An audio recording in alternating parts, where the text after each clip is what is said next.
Good morning.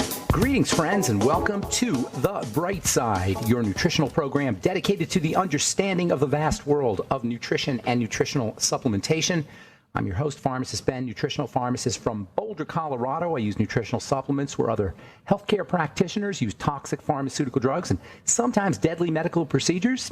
If you suspect that there are natural nutritional roads to your vitality and health and well-being and to addressing your health challenges, whatever they may be, but you don't know where to begin, you have come to the right place. As you listen to The Bright Side every day, you are more and more in control of your body. You are more and more knowledgeable, and you know you can overcome any health challenge.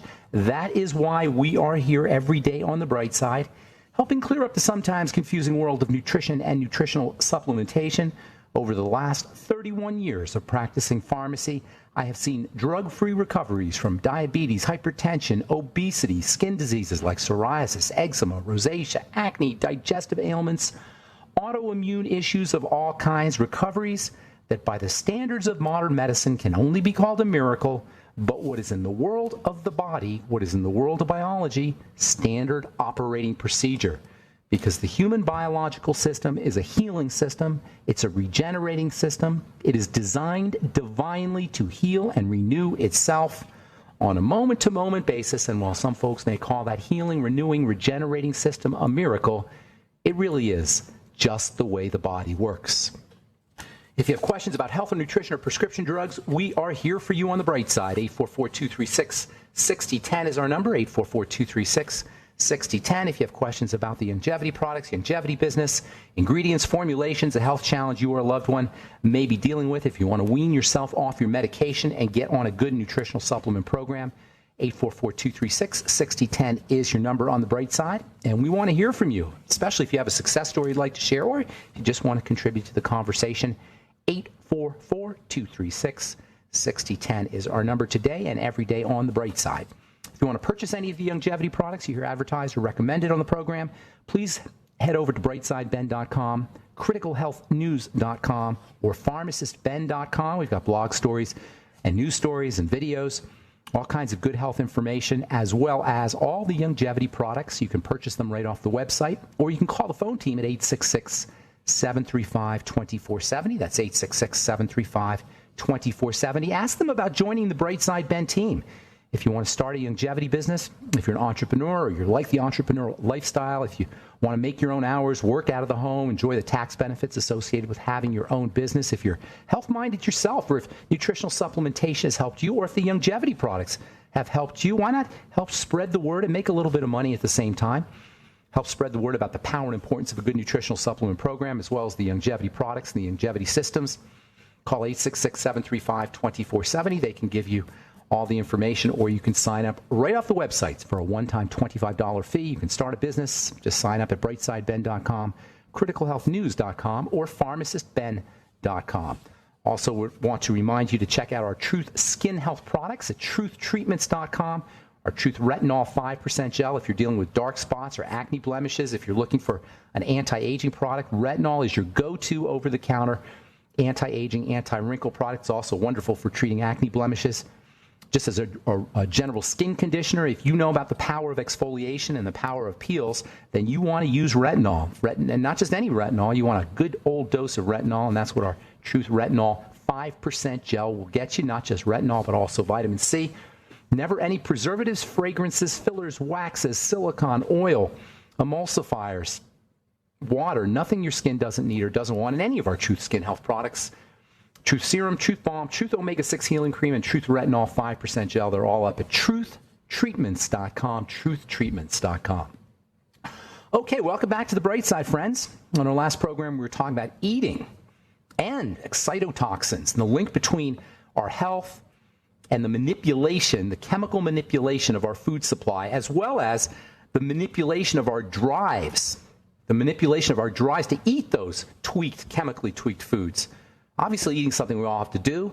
We have to survive, and we got to ingest nutrition to survive. But at the same time, ironically, our eating behaviors are not only a source of survival, they're also a source of the vast majority of our health misery. And I don't know any other way to say that. I know it's not politically correct.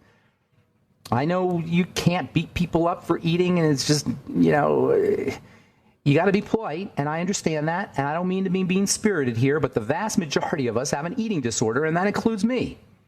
We eat too much. We eat unintelligently. We eat reflexively. We eat to soothe our nerves. We eat to improve our moods. We eat to give us pleasure rather than to nourish our bodies. And this is a misuse of food, and it's a product of our disconnection from our body's natural wisdom. It's a product of our civilization. We can see this phenomenon in our domesticated pets. Lions and wolves don't eat because they're depressed, but cats and dogs do. Cats and dogs eat when they're under stress. Wild animals don't do that. We're encouraged to eat everywhere we look. You drive down the road, you see the billboards. You turn on the TV and the radio, you hear the advertisements. Everywhere you look, there are messages to eat.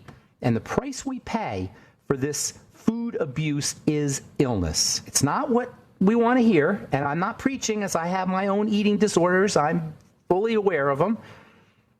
But it has to be acknowledged if we're sick and we want to get better.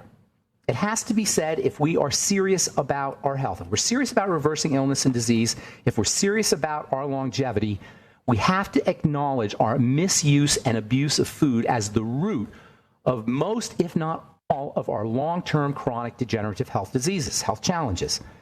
To put it simply, understanding how to eat strategically is the key to healthy living, at least from a physical perspective. Certainly there's the psychological perspective and the mental and the emotional and the spiritual dimensions of health, and I don't want to marginalize those, but from a physical perspective, understanding how to eat intelligently, strategically, is the key to healthy living. It's the key to reversing disease. The body is a closed system, with the exception of two portals. There's only two ways to get into the body to disturb its pristine and perfect biochemistry. The only two portals in the system, the only two holes in this closed system, are what we breathe in through our nostrils and what we ingest in through our mouths. And that makes what we breathe and what we eat of paramount importance and deserving of great awareness and respect.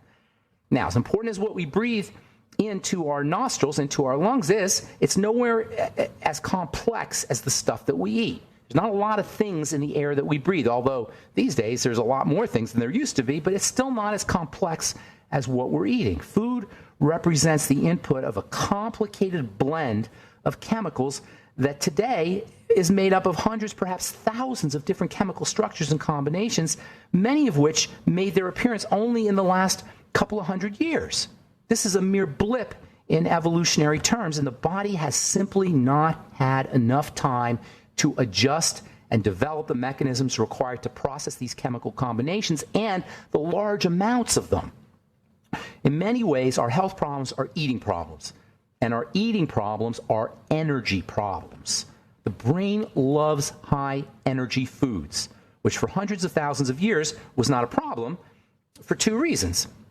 Number one, there weren't a lot of high-energy foods that were readily available. We had to work to get food. We had to work hard, sometimes to the point of injury, and sometimes to the point even of death, to obtain them. To try to get the meat off a woolly mammoth was no small task for our primitive ancestors. It was a lot of work to go get food, and it was really kind of a nonstop search. So there weren't a lot of high-energy foods available. Today we've got high-energy foods every 20 feet. There's a vending machine. Every 20 yards there's a 7-Eleven or a McDonald's or a Burger King. It's everywhere. This is a situation that the body is just not used to from an evolutionary perspective. Number two, foods that had high energy in them back in the day also had the vitamins and the minerals, the micronutrients that the body required to process that high energy. And that is the role of the micronutrients. That is the role of the vitamins and the minerals. The vitamins and minerals function to allow the body to use the energy that's found in the protein and the fats and the carbohydrates. Those are the two aspects of nutrition. You got your proteins, your fats, your carbs, and then you got your micronutrients, your vitamins and minerals. And the job of the micronutrients, the vitamins and the minerals, is to help the body use the macronutrients. Back in the day, they came together. Natural foods have all of these things together. So what ends up happening is we get lots of the energy, but not the nutrients that help the body process energy. And by the way, our fat, or our body fat, represents the body's way of restabilizing itself after all that energy. All right, we'll finish up when we come back from our break. I'm Pharmacist Ben. 844-236-6010 is our number. Lifetime Grace. Okay, we are back on the break. bright side. 844-236-6010 is our number, and we do have lines open at 844-236-6010. If you have questions about anything we're speaking about here today, if you're trying to lose weight and you can't seem to do it, if you have a long-term chronic health challenge you need help with, if you want to wean yourself off your meds and get on a good nutritional supplement program, or if you just want to contribute to the conversation, 844-236-6010 is our number. If you want to purchase any of the longevity products you hear recommended or advertised on the program, head over to brightsideben.com, criticalhealthnews.com, or pharmacistben.com. You can purchase products right off the website. You can also sign up to join the Brightside Ben team off the website as well, or you can call 866-735-2470. That's 866-735-2470, the phone number for the Brightside Ben phone team. You can order products by talking to somebody in person. If you have questions about the products, they can help you there too as well. 866-735-2470 is the phone number.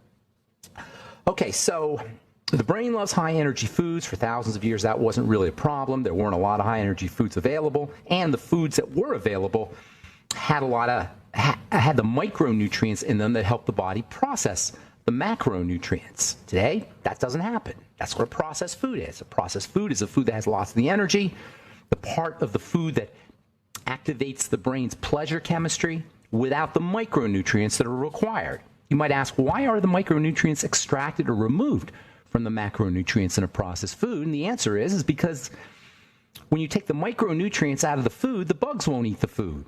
Taking the micronutrients out of the food helps preserve the food and helps keep the food, helps improve the shelf life of the food. That's why they extract the high energy from the micronutrients. It's not for us.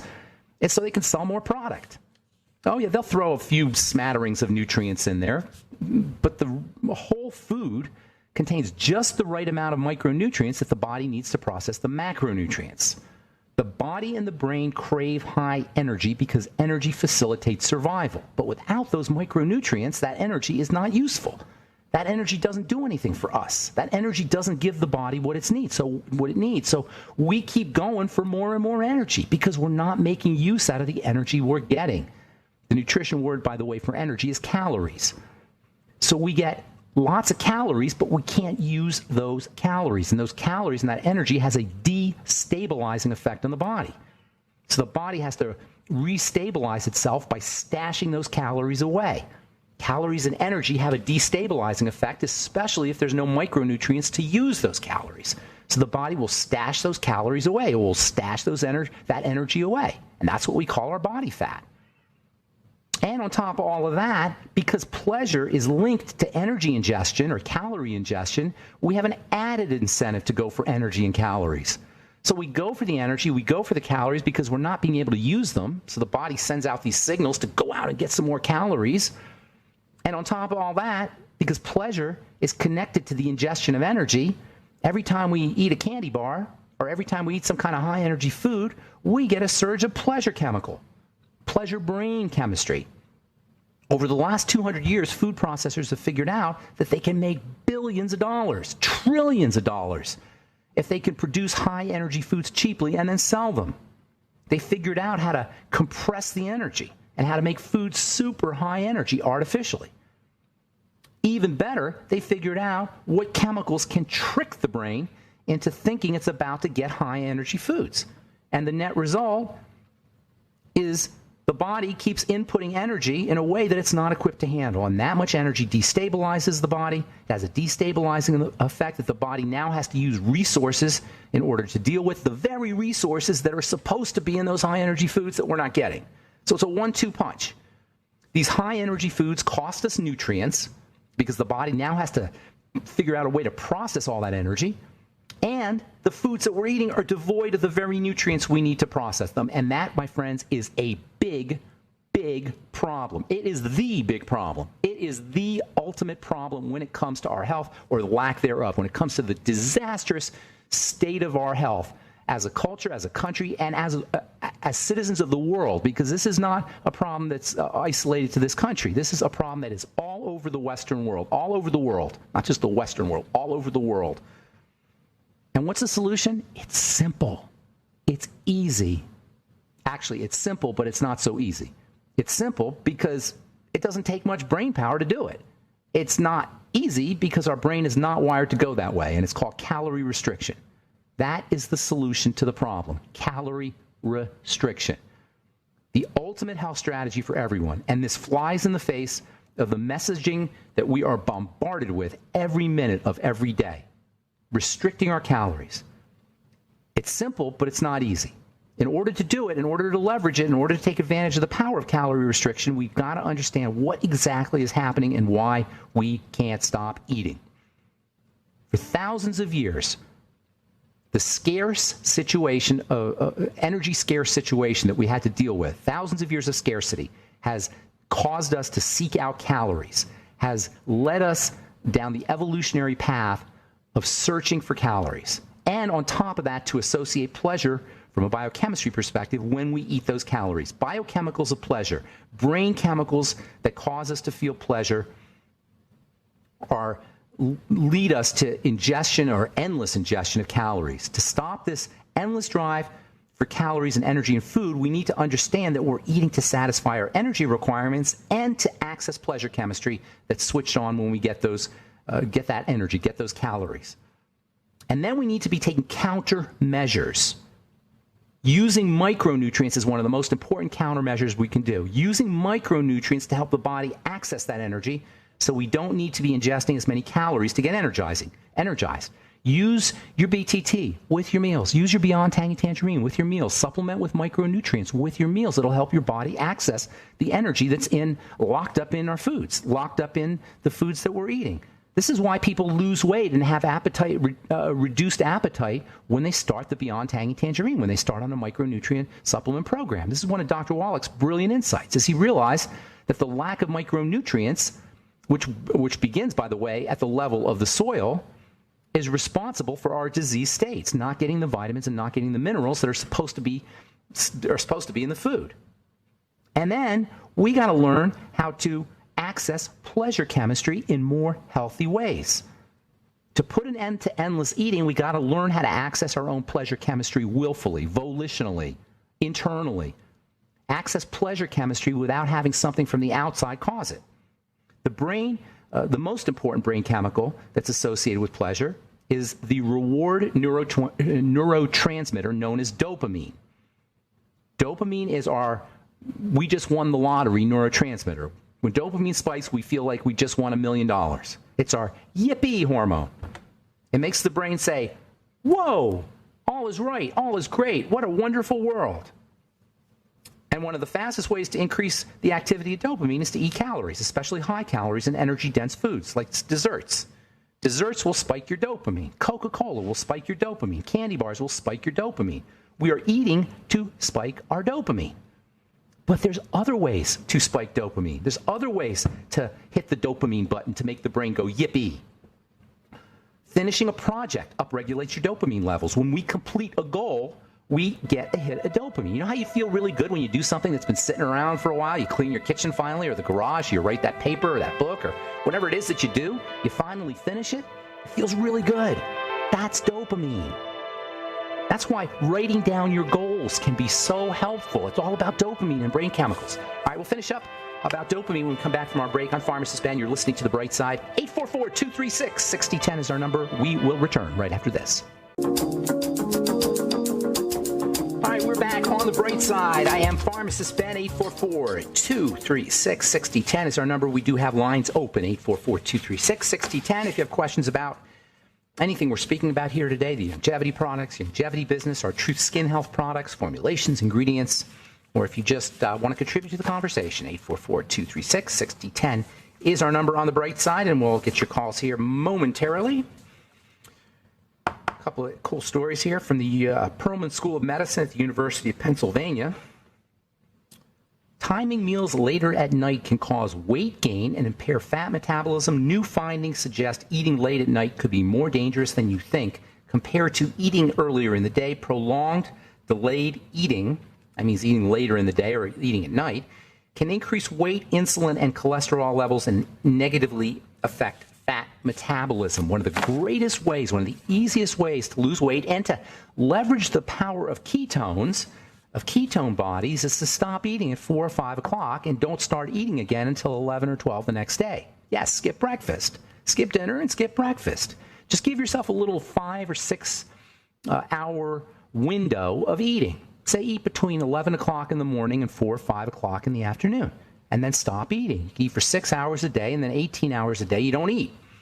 It's a great way to help leverage the power of ketones, and according to this article anyway, it's a great way to lose weight and improve your insulin and cholesterol levels, and it just demonstrates how much power we have over our metabolism.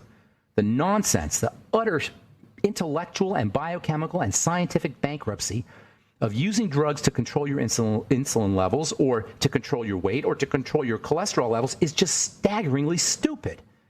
We have access over our biochemistry in a clean way, in a non-toxic way, in a way that will allow us to access our health or to leverage our health, our body's inherent ability to stay healthy without doctors, without drugs, without waiting in line at the pharmacy, without filling out forms.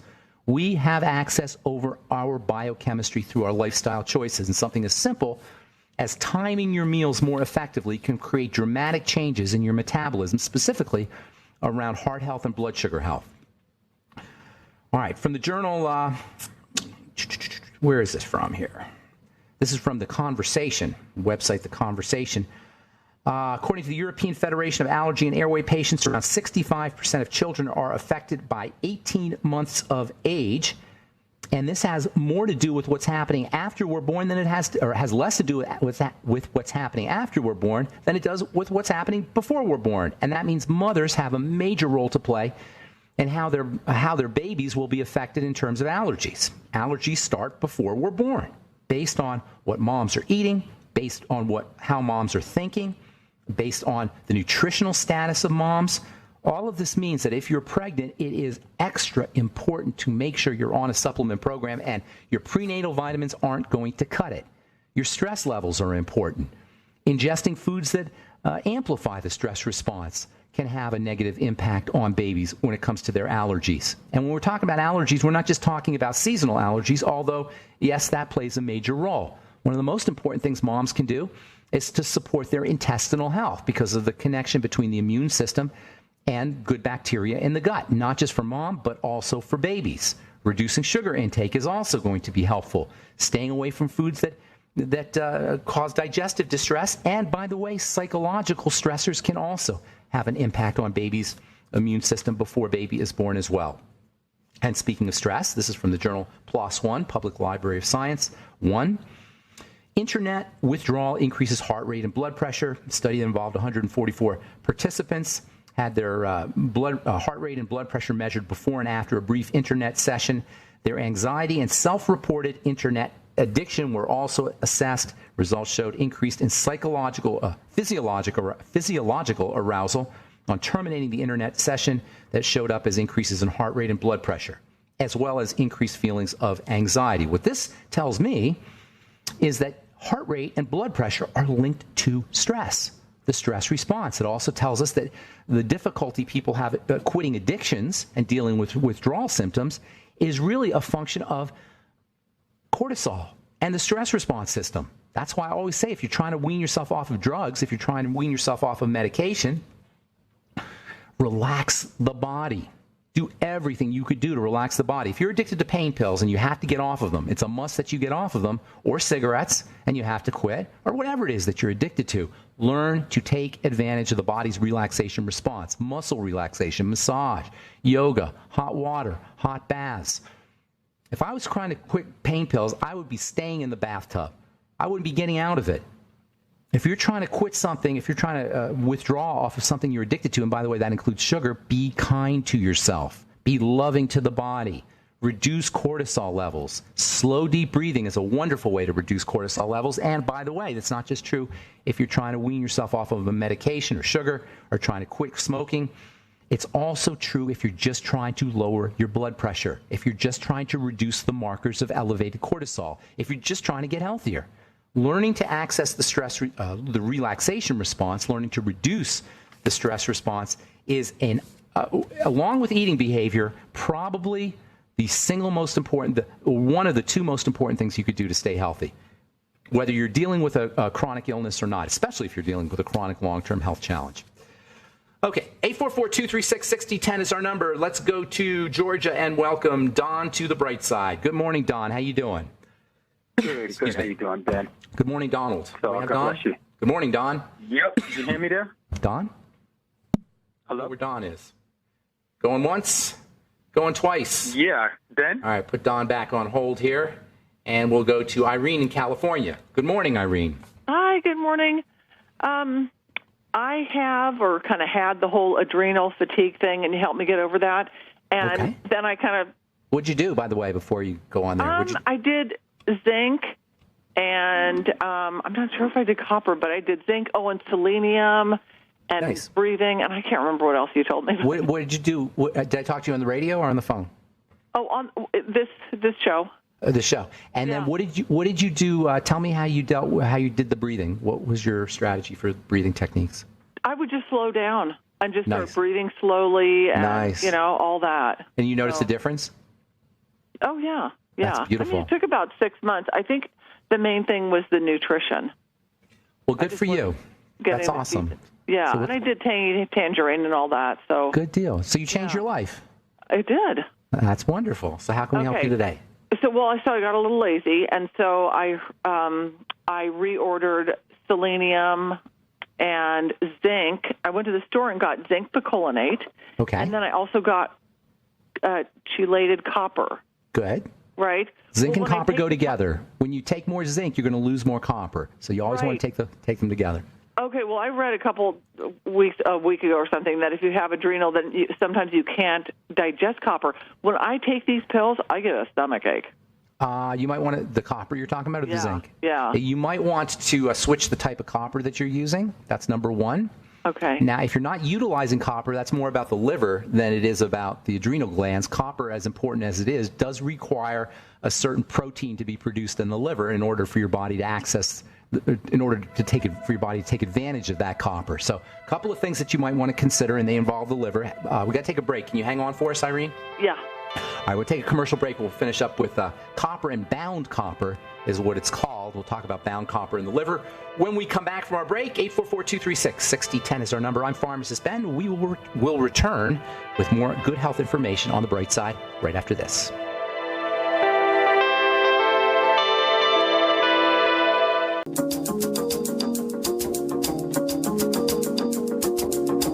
Here, 844-236-6010 is our number. We're talking to Irene in California. You there, Irene? Yep.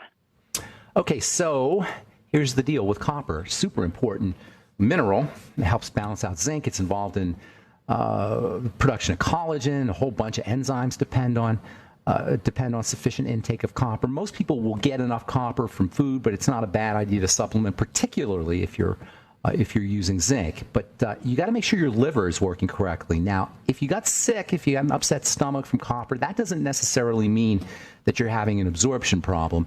You might want to take your copper with food and see if that makes a difference. However, you do take it with food and you still get an upset stomach? Yep.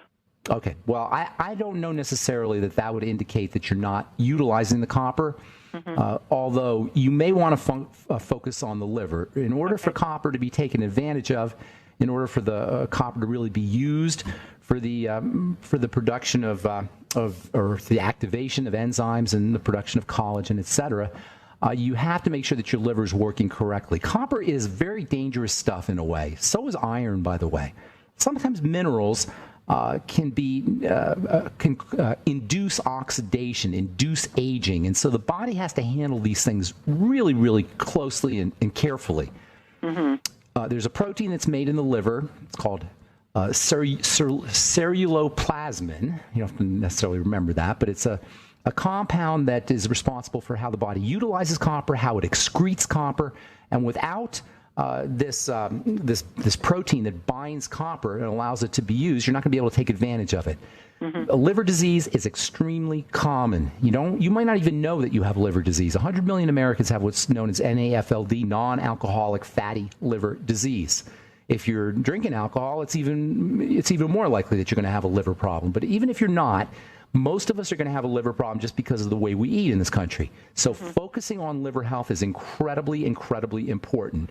doing things like reducing your sugar intake and using the B complex and making sure you're getting enough essential fatty acids, making sure that your intestines are working correctly. There's a major relationship between intestinal health and liver health. Using probiotics, making sure that you're getting enough fiber. These are major strategies for helping protect the liver. Our Bergamax, by the way, which is on brightsidehealth.com, is very helpful for folks dealing with liver problems. And again, you're not going to necessarily know that you have liver issues. It may just be something like you're not feeling so well, or you're not handling your sugar as effectively, or you got chronic fatigue or adrenal fatigue issues. Mm-hmm. The last thing that you might want to consider is using foods that contain high amounts of copper rather than supplementing with copper. Things like high-protein foods like meats would tend to have a lot of copper. Shellfish has copper in it. Legumes have copper in them. Chocolate is a source of copper. Coffee is a source of copper as well. So making sure that you're using foods that contain copper may help your body bypass some of the difficulties that you're having with the upset stomach when you use copper supplements. When you take a supplement, you're getting a big hit of copper. If you get your copper from foods, it's a little more subtle. Mm-hmm. It's a little easier for your body to handle. It may also be a little bit easier to wake up the liver to produce these binding proteins so that your body can use the copper. Okay. And then the last thing you might want to do is try a different brand of copper or a different type of copper. If it's chelated with glycine, you may want to try colloidal copper. You may want to try a different form of chelated copper. Okay? Okay, thank you so much. Okay, thank you, Irene. Good to talk to you. All right, let's go to Don now in Georgia, who has returned. What's going on, Don? Good morning. Am I there? You are here now. How you doing, buddy? Okay, good. Back to the liver, since we're on it. Okay. Experiencing a little bit of discomfort in my right side, upper back, in the back, and I'm thinking it might be liver gallbladder situation. Okay, it could be. That's right. I'm wondering if there's something I should remove from the diet. Well, is it happening after you eat? Are you noticing that it happens after you eat? No, I noticed it in the morning mostly, and then once I defecate, it kind of subsides a bit. Okay, yeah. Sounds like you're clogged up in there. I don't know necessarily that it would be your liver. It sounds like more like it's an intestinal issue, especially after you have if you feel relief after you have a bowel movement. A couple things that you might want to try. Are you doing it? What's your source of fiber? Source of fiber mainly, vegetables mainly. Are you eating a lot of it? Kale. Why don't you do this? First of all, how regular are you? Are you finding you regular every morning? Oh, yeah, I'm 2-3 times a day. Okay, good. What I would be doing, I would be working on the intestine first. I would be doing a source of fiber along with probiotics, or even better, fermented vegetables. Fermented vegetables will get you the good bacteria and the fiber.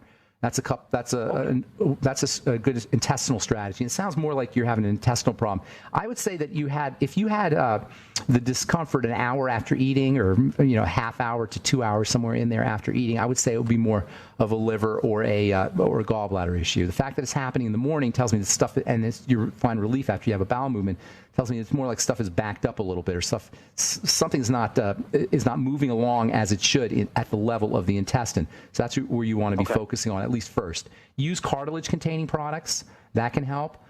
Things like bone soup, glucosamine, even cartilage capsules or cartilage supplements, that may help you. And then a good probiotic supplement, as I mentioned, you might want to try the Fucoid Z from Youngevity along with the Ultimate Nightly Essence. And then the way the best way I found to get fiber, this is how I do it, is I grind up flax seeds and chia seeds every day. I use put some turmeric in there and some spices, and then just put it in water, stir it up, and drink it down. If you do that once a day, see if that makes a difference, and do probiotics while you're doing that. Focus on the intestinal health. Last thing you might want to try is liquid nutrition, things like the Beyond Tangy Tangerine, and also soups, aloe vera gel, noni juice, anything that will provide you nutrition in a liquid fashion. And also, if you do the aloe and the noni and the bone soup for that matter, that will all provide intestinal benefits for you as well. Let me know how that works for you, Don, okay? Gotcha. Thanks. All right, buddy. Take care. Thanks for your call. Appreciate it. Okay, let's go to Jim in Colorado. Good morning, Jim. How you doing, my man? Jim? Good morning. Good morning, Jim. Hey, I'm your PRP case.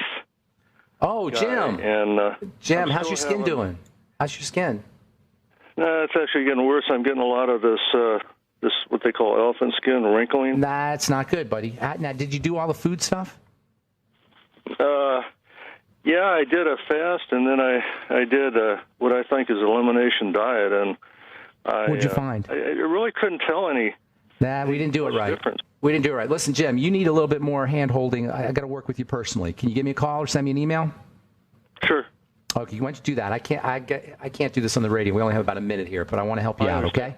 Okay, so thank you. Thank you, Jim. Appreciate it. All right, got about a minute left. Let's talk to Truth Raider. You get the last word, Carl. What's up, my man? Congratulations, Ben, for graduating from Syracuse University. My dad graduated from Cornell University. That was 40 years ago, though. Yeah. But thank you. Appreciate it. My dad graduated from Cornell, did his internship, and then worked across the Eastern Seaboard all the way down to Tennessee. Then he wound up in California. What did he do? Well, he was a doctor at many levels until he got to the highest level, being a psychiatrist. Okay. He was an MD, in other words? Yes, he did. Full medical doctor. And in 1991... they chopped his balls off for having prostate cancer, and he died within a year. They castrated him? Literally, they castrated him? Yes. Wow. Improper procedures, and that's just the medical model that he totally believed in. He totally believed in the medicines and so on and so forth. I'm getting similar type of symptoms as far as what I'm getting as condition is like I don't know what you would call it, like a penile contraction type of sensation. That's an internal feeling. I don't think that's the prostate. No, that doesn't sound like a prostate issue. What do you mean by contraction? Well, it's like when you say, for example, if you urinate, and when you're completing urination, you have that little contraction when you're. Yeah, I know what you're talking about. You have a little contraction feeling. I'm feeling those involuntarily without needing to go to the bathroom, and like a spasm. Like a spasm? Yeah, like a contraction feeling like I'm having to pee, but I don't have to pee. All right, and then I have a sensation. I had one or two occasions where I had to urinate, and I couldn't urinate. I had nothing to urinate. Yeah, that could be a prostate issue if you feel like you have to go to the bathroom. Do you go a lot in the middle of the night?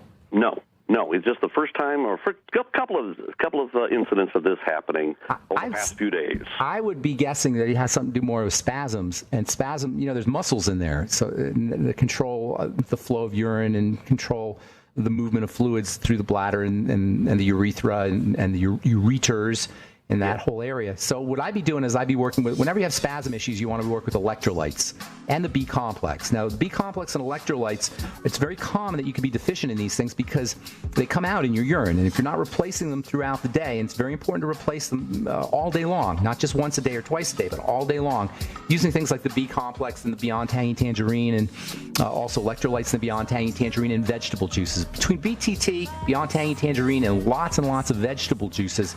And also you can squeeze lemon in water too. That's another way to get your electrolytes. That's what I'd be focusing on. Not just spasms, not just penile spasms, but spasms anywhere in the body. Electrolytes and the B complex. That's the way to go. All right, hey, I got to go, Carl. Thanks so much for your call. Appreciate it. Have a beautiful day, buddy.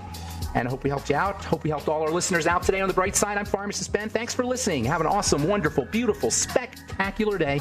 We'll talk to y'all later. Bye for now.